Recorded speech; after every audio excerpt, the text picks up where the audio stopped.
Bienvenue à toutes et à tous. C'est un plaisir pour moi de vous retrouver pour un nouveau numéro de Clair et Net. Soyez les bienvenus encore dans votre nouvelle émission Clair et Net. Aujourd'hui, nous allons parler de l'impact des fake news sur la cohésion sociale. Vous êtes nombreux à être sur les réseaux sociaux, mais ce n'est pas évident qu'on fait bon usage de nos réseaux sociaux. Aujourd'hui particulièrement, je suis heureuse et émue parce que je suis en compagnie d'une touche féminine sur ce plateau. Notre invité du jour est Community Manager professionnel. Si on parle du digital et qu'on ne mentionne pas son nom, c'est qu'on n'a pas parlé du digital. Et tout le plaisir est pour moi de recevoir sur ce plateau une consoeur journaliste et community manager, Madame Bachiratou Kindo. Bienvenue sur ce plateau. Merci beaucoup, ma soeur. Merci pour l'invitation. C'est moi qui suis honorée.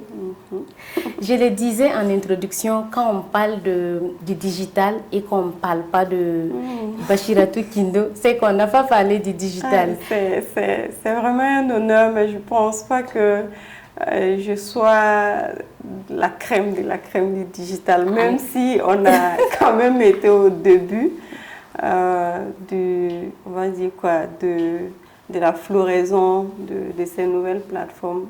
Pour avoir été présidente de l'association des blogueurs du Burkina, on a beaucoup travaillé sur le digital, les blogs, les réseaux sociaux.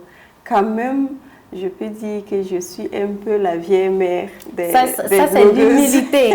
C'est l'humilité. Sinon, pour moi, vous êtes incontournable. Wow, en tout cas, au Burkina Faso ici. Merci. Alors, quand on parle de fake news, ça vous parle naturellement parce que vous avez été présidente de l'association des blogueurs, comme vous le disiez tout à l'heure. Effectivement, quand on parle de fake news, moi, non seulement ça me parle, mais ça m'interpelle. Ça m'interpelle parce que pendant la période où j'étais très active sur les réseaux sociaux, on a beaucoup fait de campagnes dans ce sens pour sensibiliser les internautes à faire très attention aux fake news et non seulement à ne pas les consommer, mais surtout à ne pas être producteur non plus, parce que aujourd'hui tout le monde, que ce soit toi, moi, nous tous, on peut être producteur de fake news, comme on peut être consommateur de fake news, comme on peut être la personne qui propage ces fake news. Donc, je pense qu'en 2020, on a mené beaucoup de campagnes. Vous savez qu'il y a eu l'élection présidentielle en 2020. Il y avait aussi Covid, où il y avait beaucoup d'informations fausses qui étaient véhiculées et on a essayé de faire en tout cas ce qu'on pouvait. Mais aujourd'hui, quel est le constat que vous faites? Est-ce que ça a régressé? Malheureusement, je dirais que ça n'a pas du tout régressé. Bien au contraire, ça quand même, c'est assez prononcé sur le digital, que ce soit sur Facebook, sur Twitter, surtout ces deux réseaux sociaux, également TikTok, qui sont aujourd'hui les plus utilisés. Je parle plus de TikTok et Facebook. Twitter, c'est encore beaucoup plus professionnel, mais les fake news sont assez véhiculés sur ces plateformes. Et aujourd'hui, avec l'évolution sociopolitique que le monde entier connaît, et particulièrement l'Afrique, et beaucoup plus particulièrement la sous-région ouest africaine, notamment les 3 pays, ça fait qu'il y a beaucoup d'informations qui sont produites et qui ne sont pas parfois vraies et qui tendent vraiment à induire les consommateurs dans l'erreur et qui induit parfois, on va dire même, ça peut être source de troubles à l'ordre public et c'est assez dangereux et c'est déplorable. Dans cette émission, nous avons associé également les citoyens parce qu'on voulait leur avis sur certaines questions. On les a demandé tout simplement qu'est-ce qu'ils font lorsqu'ils doutent d'une information en ligne. On va écouter leurs interventions et revenir sur ce plateau. D'accord.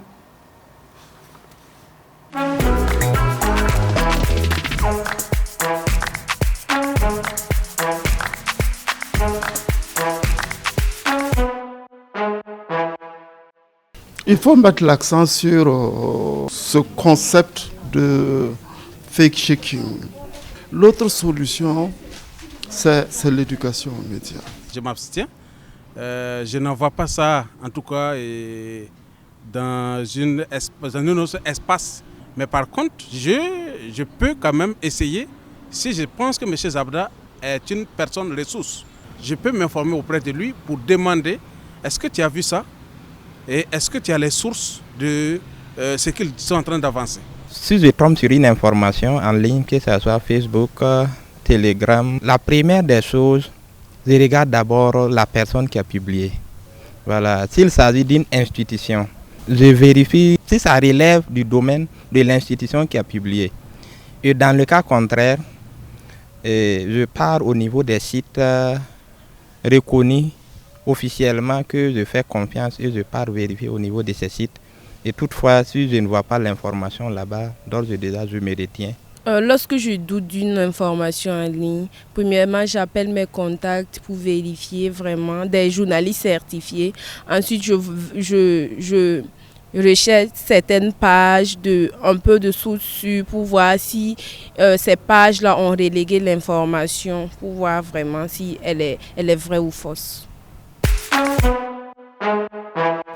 Nous sommes de retour sur ce plateau et ceux qui viennent de nous prendre en marche, je suis en compagnie de Bachiratou Kindo et le Community Manager professionnel. Alors, Madame Kindo, on vient de voir le micro-trottoir et voici les avis des citoyens lambda. Je partage entièrement leur avis parce que même quand on faisait les campagnes, c'est ce message qu'on véhiculait. Face à une information, il faut d'abord s'assurer de la source. Est-ce que la source est vérifiée? Et quand on n'est pas sûr de la source, on la garde. Parce que quand on partage l'information, ça veut dire qu'on donne du poids, on amplifie cette information dont on n'est pas sûr. Donc la première des choses est que lorsque l'information vient vers toi, c'est de regarder. Une fois qu'on a regardé, ça veut dire qu'on a déjà consommé. Mais toi qui as consommé, ça peut rester seulement à ton niveau si tu ne le partages pas. Donc pendant ta consommation, c'est de chercher à savoir est-ce que c'est une vraie information? Est-ce que la source est crédible? La source est fiable? Je pense que quelqu'un l'a dit ici et c'est ce qui montre véritablement l'intérêt et l'importance des médias. Le monsieur, il a dit, lorsqu'il est face à une information, il va d'abord vérifier la source. Si c'est sur les réseaux sociaux, il vérifie. Ensuite, il va aller voir, est-ce qu'il y a un média qui le dit? Et c'est ce qu'il faut faire en fait, parce qu'aujourd'hui, on a des médias crédibles qui, lorsqu'ils diffusent l'information, on sait que c'est vérifié. Mais il n'y a pas de risque zéro, comme on le dit. Sur Internet, c'est vrai que l'émission, c'est clair et net, mais sur Internet, on le dit aussi, tout n'est pas net. Donc tout n'est pas... parce que justement l'émission veut que ça soit clair et net. Et net. Mais malheureusement, ça ne peut pas être net à 100%. Mais on peut quand même faire des efforts pour réduire beaucoup de dégâts, justement pour que ça soit un peu ça soit clair et net, et net lorsque les dégâts sont réduits à quelques endroits. Donc c'est vraiment de vérifier, je dirais même jusqu'à 3 sources. Lorsqu'on prend l'information sur les réseaux sociaux, on va vérifier déjà si la page est crédible, est-ce que c'est une bonne page qui le dit. Ensuite, si on n'est pas très sûr, on va aller vérifier sur les sites web. Et ensuite, on peut même appeler des gens pour dire, est-ce que cette information, vous l'avez vue, est-ce que c'est vérifié? En tout cas, aller jusqu'à s'assurer que l'information qu'on a sous la main là est vraie, est crédible avant de pouvoir informer d'autres personnes. Et c'est ce qu'il faut faire. Et je pense que notre aîné, je ne dirais pas papa ou peut-être tonton, Traoré, qui a aussi donné son avis et qui parle d'éducation aux médias. C'est quelque chose dont on parle depuis près de 5 ans et ce n'est pas encore effectif, mais il y a quand même beaucoup d'efforts qui sont faits. Mais c'est vraiment une proposition à prendre à bras le corps, c'est-à-dire dès la base, dès l'école primaire, au niveau secondaire, universitaire, il faut qu'on inclue les curricula de formation sur l'éducation aux médias. Face à une information devant la télé et à l'écoute de la radio, quel comportement il faut adopter ou quand on est sur les réseaux sociaux, quel comportement il faut adopter, qu'est-ce qu'il faut faire lorsqu'on n'est pas sûr de l'information. Je pense que ce sont des choses qu'il faut enseigner véritablement depuis la base. Et ça va même encourager ou ça va inciter les enfants à produire des contenus de qualité qui sont vrais. Et ça profite à toute la communauté. Vous avez parlé tantôt que les médias peuvent également contribuer. Quelle pourrait être la contribution des médias? La contribution des médias est très énorme parce que, quoi qu'on dise, à la base, ce sont les médias qui produisent de l'information. C'était le cas avant que les réseaux sociaux ne viennent. Je pense que j'avais un patron qui aimait dire qu'il faut que les médias les journalistes prennent leur métier en main. Et ça a été demandé, mais les réseaux sociaux sont quand même puissants. Ils sont puissants, ils ont un pouvoir, ce qui fait que parfois ça noie même les médias. Mais bon, on essaie de s'adapter. Sinon, le rôle des médias est très très important dans la lutte contre les fake news, dans la prolifération des fausses informations, parce que c'est eux qui produisent l'information. Et quand on est journaliste dans un média, on ne se lève pas pour diffuser une information sans vérifier. On va vérifier auprès de 2-3 sources avant de diffuser l'information. Je pense que c'est aussi aux médias de sensibiliser les consommateurs, les lecteurs, pour leur dire l'une des sources qu'il faut vérifier ou vers qui il faut aller, c'est véritablement les médias. C'est vrai, les réseaux sociaux, ça fait partie de nos quotidiens aujourd'hui, mais c'est toujours d'encourager les internautes ou les populations à lire les productions médiatiques. Et comment les fake news arrivent à impacter la société? Quel est l'impact vraiment des fake news sur la société, la cohésion sociale? Je pense que les fake news sont très très dangereux. Je dirais même qu'ils peuvent être source de conflits, source de clivages dans la société. Je pense qu'on l'a vécu ici au Burkina. Il y a eu beaucoup de fausses informations qui ont fait qu'on a voulu même s'en prendre à des personnes jusqu'à ce que l'information soit vérifiée. Pour dire que ce sont des choses qui peuvent amener à la division des communautés, ce qui n'est pas bien. Il suffit que quelqu'un diffuse une information qui n'est pas vraie, qui n'a pas pris le temps de vérifier, pour que d'autres personnes s'en prennent à d'autres. Et souvent, lorsque l'eau se verse, ce n'est plus possible de ramasser. Donc, les fake news sont vraiment très très dangereux. C'est un facteur je ne sais pas quel mot utiliser, mais je pense que c'est quelque chose qu'il faut vraiment lutter. Tant qu'on peut, il faut vraiment s'attaquer à ça. Vous êtes passionné du monde digital.